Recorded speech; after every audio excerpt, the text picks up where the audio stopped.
만약 지금 이 순간 여러분의 심장이 멈춘다면 어디로 가게 될까요? 이 질문 앞에서 확신 있게 대답할 수 있는 분이 과연 얼마나 될까요? 오늘 우리는 인류 역사상 가장 궁금하면서도 가장 두려운 질문에 대해 이야기해 보겠습니다. 바로 천국, 그곳이 실제로 어떤 곳인지 말입니다. 안녕하세요. 궁금한 성경 이야기입니다. 여러분의 구독과 좋아요는 더 많은 분들에게 이 소중한 메시지를 전하는데 큰 도움이 됩니다. 최근 한 의료진이 발표한 충격적인 연구 결과가 있습니다. 심정지 상태에서 소생한 환자들 중 상당수가 비슷한 경험을 했다고 합니다. 눈부신 빛, 평안함, 그리고 말로 표현할 수 없는 아름다움을 보았다고 증언했습니다. 하지만 놀랍게도 일부는 완전히 반대되는 경험을 했습니다. 끔찍한 두려움과 절망, 그리고 끝없는 어둠을 경험했다고 말입니다. 과연 이런 임사체험들이 진짜 천국과 지옥을 보여주는 것일까요? 아니면 뇌의 마지막 활동일 뿐일까요? 더 중요한 것은 성경이 말하는 천국은 과연 어떤 곳인지, 그리고 누가 그곳에 들어갈 수 있는지입니다. 요한계시록 21장 8절은 우리에게 매우 직접적이고 불편한 진실을 말해줍니다. 그러나 두려워하는 자들과 믿지 아니하는 자들과 흉악한 자들과 살인자들과 음행하는 자들과 점술가들과 우상, 숭배자들과 거짓말하는 모든 자들은 불과 유황으로 타는 못에 참여하리니 이것이 둘째 사망이라. 이 말씀 앞에서 우리는 스스로에게 물어봐야 합니다. 나는 과연 어느 쪽에 속하는가? 혹시 나도 모르게 이 목록 안에 들어가 있는 것은 아닐까? 거짓말을 한 적이 없는 사람이 과연 있을까요? 두려움에 사로잡혀 하나님을 온전히 믿지 못한 적이 없을까요? 천국에 대한 이야기를 시작하기 전에 우리는 먼저 이 엄중한 현실을 직시해야 합니다. 천국은 단순히 아름답고 평안한 곳이 아닙니다. 그곳은 거룩하신 하나님이 계시는 곳이며 죄가 전혀 용납되지 않는 완전한 의의 세계입니다. 성경은 천국을 다양한 이름으로 부릅니다. 하나님의 나라, 하늘나라, 영생, 아버지의 집, 새 예루살렘 등 수많은 표현들이 있습니다. 하지만 이 모든 표현들이 가리키는 한 가지 핵심은 바로 하나님과 함께하는 영원한 삶입니다. 예수님께서는 요한복음 14장 2절에서 이렇게 말씀하셨습니다. 내 아버지 집에 거할 곳이 많도다. 그렇지 않으면 너희에게 일렀으리라. 내가 너희를 위하여 거처를 예비하러 가노니. 이 말씀에서 우리는 천국이 예수님께서 친히 우리를 위해 준비하시는 특별한 곳임을 알 수 있습니다. 그런데 여기서 중요한 질문이 하나 생깁니다. 과연 누구를 위해 준비하시는 것일까요? 모든 사람이 다 갈 수 있는 곳일까요?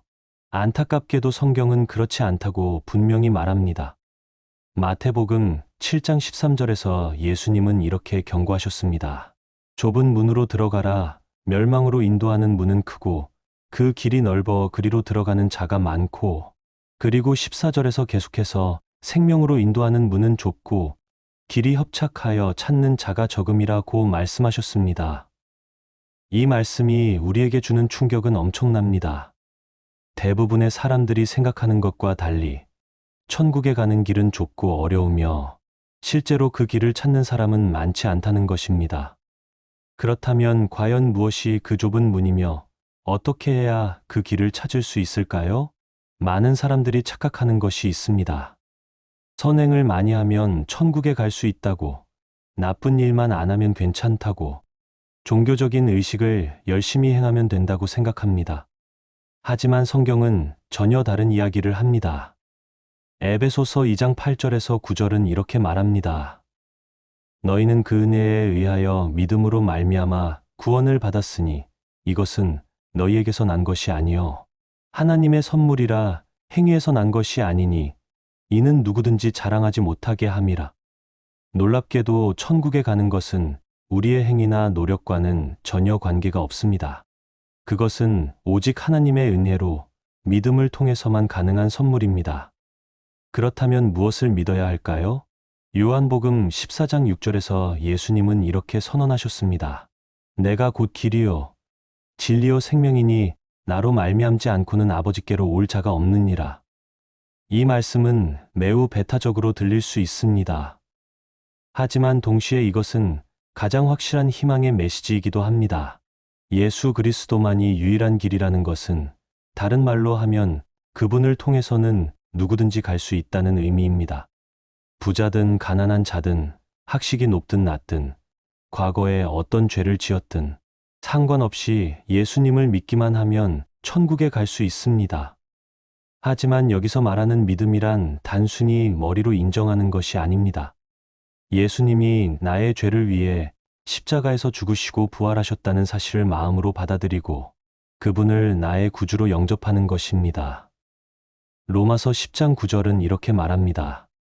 내가 만일 내 입으로 예수를 주로 시인하며 또 하나님께서 그를 죽은 자 가운데서 살리신 것을 내 마음에 믿으면 구원을 받으리라. 이것이 바로 그 좁은 문입니다. 그런데 많은 사람들이 이런 반응을 보입니다. 그게 전부야. 너무 간단한 거 아냐? 뭔가 더 해야 하는 거 아냐? 맞습니다. 겉으로 보기에는 매우 간단합니다. 하지만 실제로는 전혀 그렇지 않습니다. 진정한 믿음은 삶의 완전한 변화를 가져옵니다. 예수님을 주로 시인한다는 것은 내 인생의 주인이 바뀐다는 의미입니다. 더 이상 내가 내 인생의 주인이 아니라 예수님이 주인이 되신다는 것입니다. 이것은 결코 쉬운 일이 아닙니다. 우리의 자존심, 우리의 욕망, 우리의 계획들을 모두 내려놓고 하나님의 뜻에 순종해야 합니다. 과거의 죄된 삶을 회개하고 새로운 삶을 살아야 합니다. 세상의 가치관이 아닌 하나님의 가치관으로 살아야 합니다. 야고보서 2장 19절은 이렇게 경고합니다. 내가 하나님은 한 분이신 줄을 믿느냐?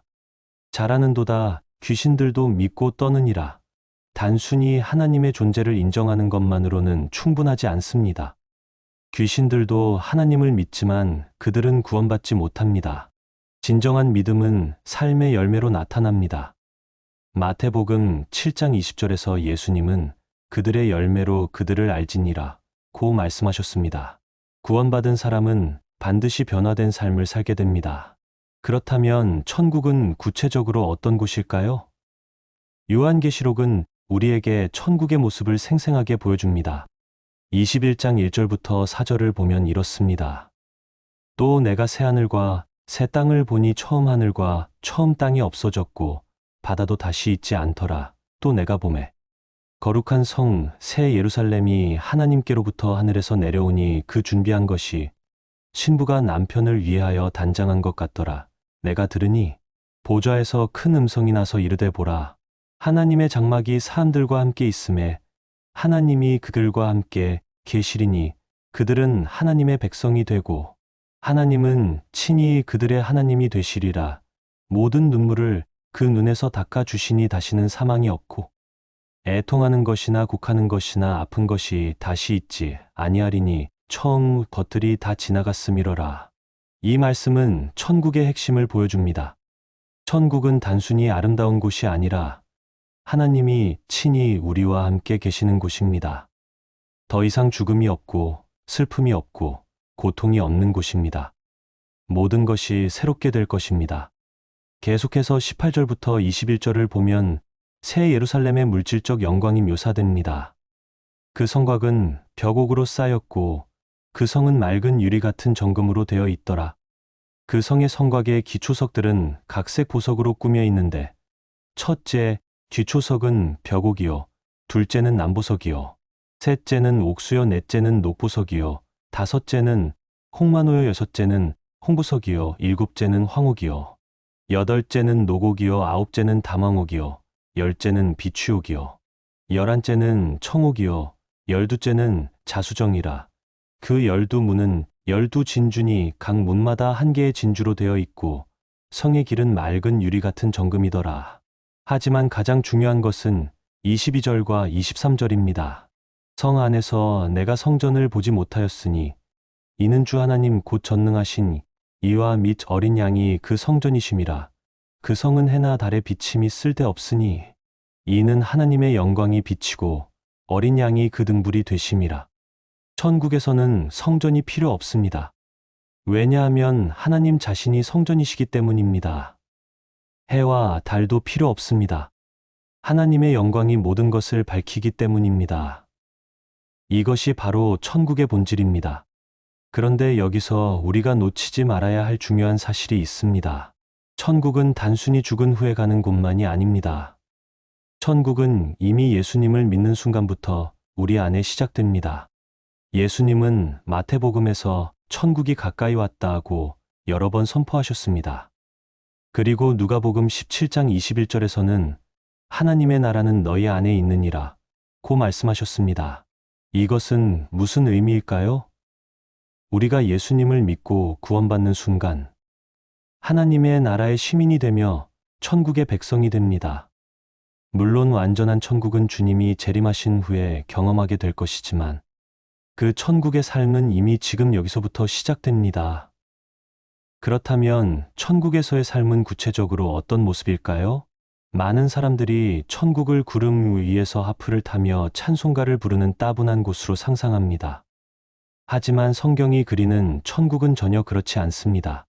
천국은 완전한 기쁨과 만족이 있는 곳입니다. 시편 16편 11절은 이렇게 말합니다.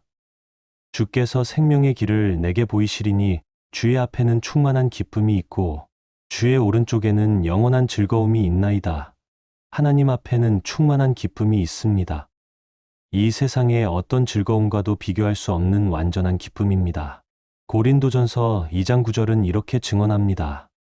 기록된 바 하나님이 자기를 사랑하는 자들을 위하여 예비하신 것은 눈으로 보지 못하고 귀로 듣지 못하고 사람의 마음으로 생각하지도 못한 것이라 함과 같으니라.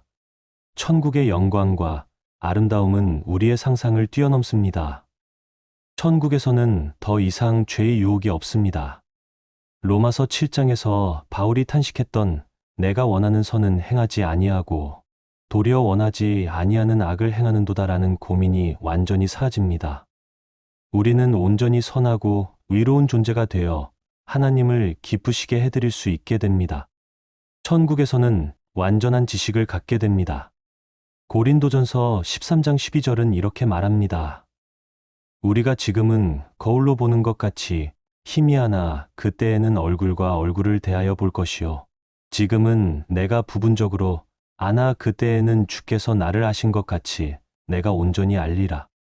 이 세상에서 풀리지 않던 모든 의문들이 해결될 것입니다. 천국에서는 완전한 사랑의 관계를 누리게 됩니다.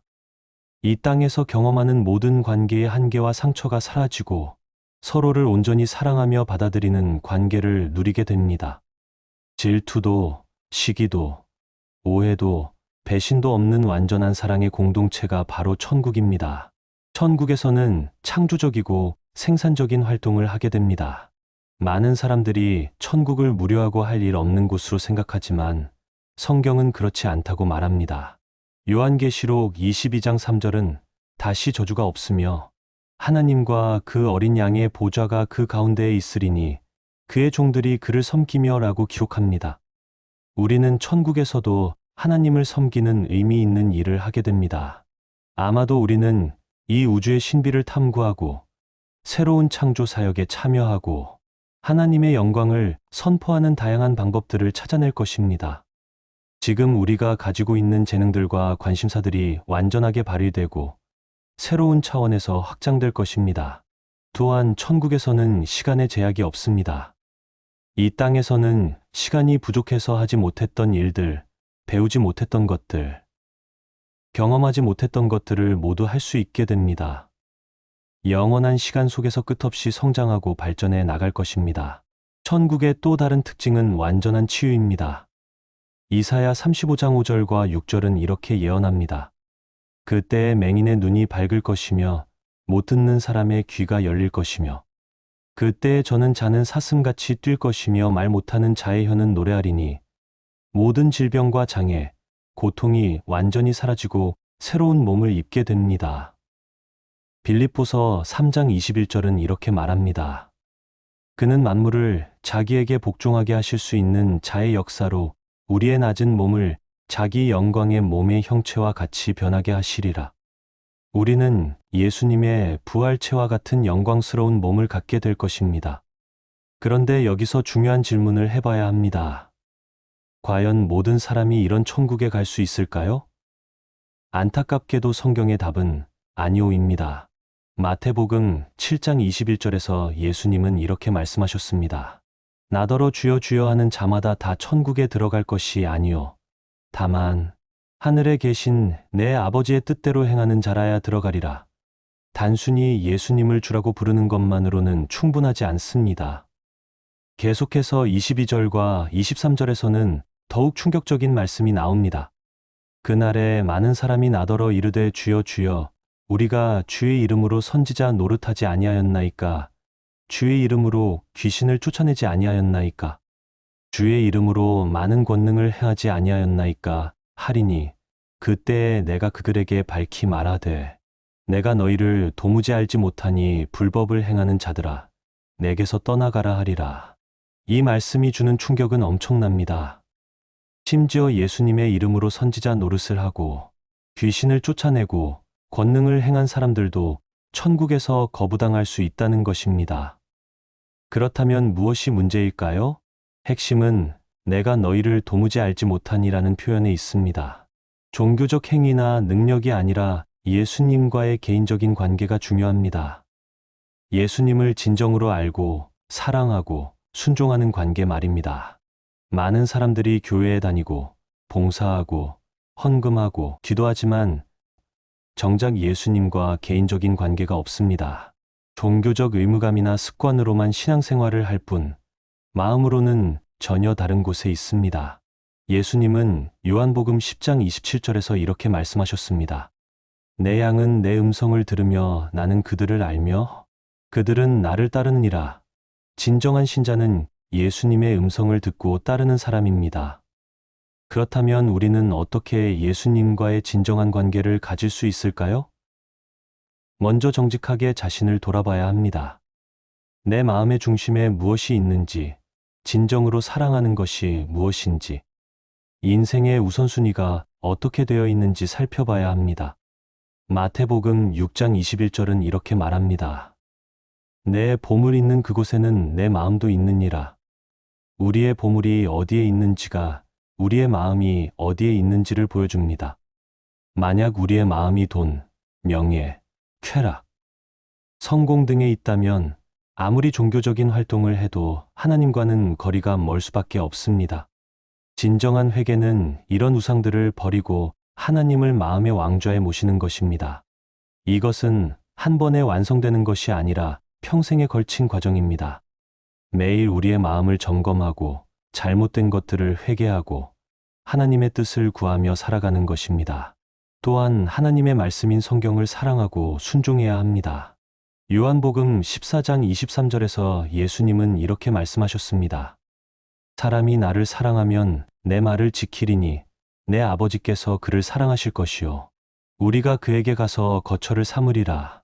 말씀을 지킨다는 것은 단순히 도덕적 규칙을 따르는 것이 아닙니다. 하나님의 마음을 이해하고 그분의 뜻에 기꺼이 순종하는 것입니다. 때로는 우리의 생각과 다를 수도 있고 손해를 감수해야 할 수도 있지만 하나님을 신뢰하고 순종하는 것입니다. 기도 또한 중요합니다. 하지만 여기서 말하는 기도는 단순히 무엇인가를 달라고 요구하는 것이 아닙니다. 진정한 기도는 하나님과의 교제입니다. 그분의 음성을 듣고 그분의 마음을 이해하고 그분과 함께 시간을 보내는 것입니다.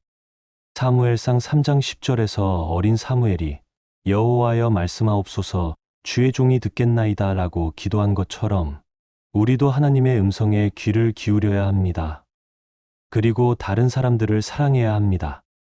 요한일서 4장 20절은 이렇게 말합니다. 누구든지 하나님을 사랑하노라 하고 그 형제를 미워하면 이는 거짓말하는 자니 보는 바. 그 형제를 사랑하지 아니하는 자는 보지 못하는 바 하나님을 사랑할 수 없느니라. 하나님을 사랑한다고 하면서 사람들을 미워한다면 그것은 거짓입니다. 진정으로 하나님을 사랑하는 사람은 다른 사람들도 사랑하게 됩니다. 특히 우리를 힘들게 하는 사람들, 우리와 다른 사람들까지도 사랑하려고 노력합니다. 하지만 여기서 우리가 절망할 필요는 없습니다. 이 모든 것들이 완벽하지 않다고 해서 천국에 갈 수 없는 것은 아닙니다. 중요한 것은 완벽함이 아니라 방향입니다.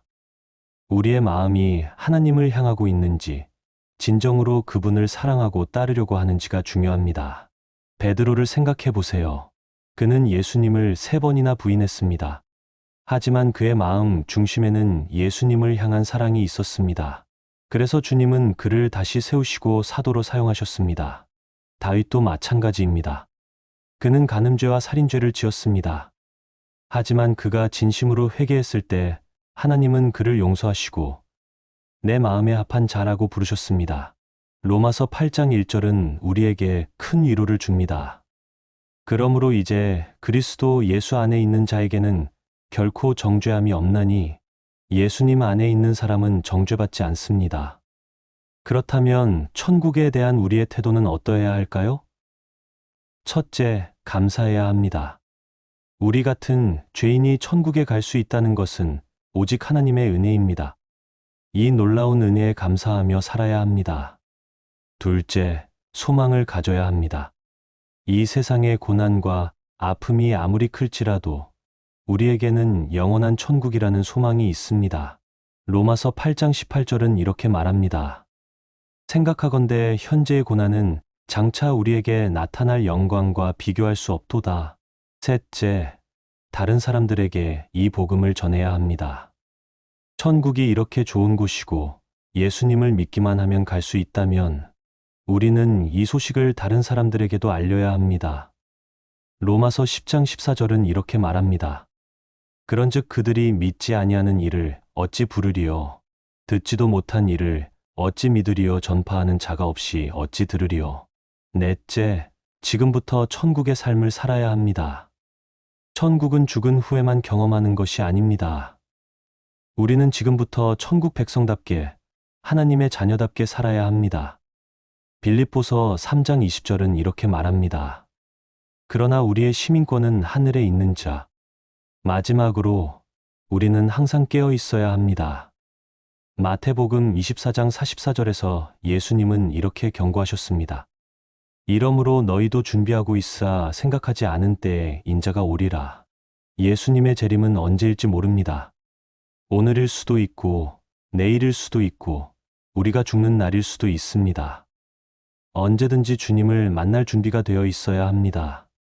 그렇다면 지금 이 순간 여러분에게 묻고 싶습니다.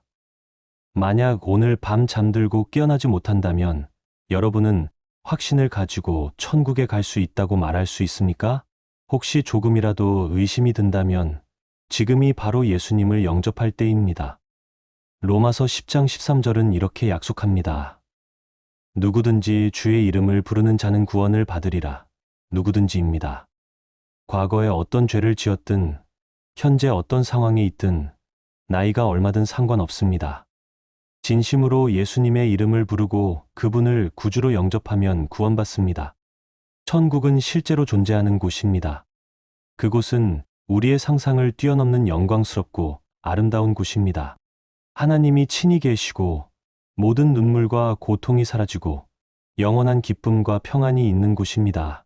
하지만 무엇보다 중요한 것은 그곳이 하나님과 영원히 함께하는 곳이라는 것입니다. 천국의 모든 영광과 아름다움도 하나님이 계시지 않는다면 의미가 없을 것입니다. 천국이 천국인 이유는 바로 하나님이 계시기 때문입니다. 예수 그리스도는 우리가 이 천국에 갈 수 있는 유일한 길입니다. 그분이 십자가에서 우리의 죄를 대신 짊어지시고 죽으셨기 때문에 우리는 죄사함을 받고 의롭다함을 얻어 천국에 갈 수 있게 되었습니다. 이것은 우리의 행위나 노력과는 전혀 관계없는 하나님의 일방적인 은혜입니다. 우리는 단지 이 은혜를 믿음으로 받아들이기만 하면 됩니다. 하지만 진정한 믿음은 삶의 변화를 가져옵니다. 예수님을 구주로 믿는 사람은 그분을 주님으로 모시고 순종하며 살게 됩니다. 완벽하지는 않지만 점점 더 하나님을 닮아가며 천국 백성다운 삶을 살려고 노력하게 됩니다. 오늘 이 메시지를 듣는 여러분 중에 아직 예수님을 영접하지 않은 분이 계시다면 더 이상 망설이지 마십시오. 내일을 기약할 수 없는 인생입니다. 지금 이 순간이 바로 결정할 때입니다. 마음으로 이렇게 기도해 보십시오. 하나님, 저는 죄인입니다. 지금까지 하나님 없이 제 마음대로 살아왔습니다. 예수님이 저의 죄를 위해 십자가에서 죽으시고 부활하신 것을 믿습니다. 예수님을 저의 구주로 영접합니다. 이제부터 예수님을 저의 주님으로 모시고 순종하며 살겠습니다. 예수님의 이름으로 기도합니다. 아멘. 이 기도를 진심으로 드렸다면 여러분은 지금 이 순간 하나님의 자녀가 되었고 천국 시민이 되었습니다. 요한복음 1장 12절은 이렇게 약속합니다. 영접하는 자, 곧 그 이름을 믿는 자들에게는 하나님의 자녀가 되는 권세를 주셨으니 이미 예수님을 믿는 분들은 다시 한번 우리의 신앙을 점검해 보십시오. 과연 우리가 천국 백성답게 살고 있는지, 예수님과 진정한 관계를 맺고 있는지 돌아보십시오. 그리고 아직 복음을 듣지 못한 사람들에게 이 놀라운 소식을 전하는 일에 동참하십시오. 천국은 꿈이 아닙니다. 실제로 존재하는 곳입니다. 그리고 예수님을 믿는 모든 사람이 가게 될 영원한 본향입니다. 이 소망을 품고 오늘도 신앙의 길을 걸어가시기를 축복합니다. 댓글로 여러분의 생각과 간증을 나누어 주세요. 함께 기도하며 응답하겠습니다.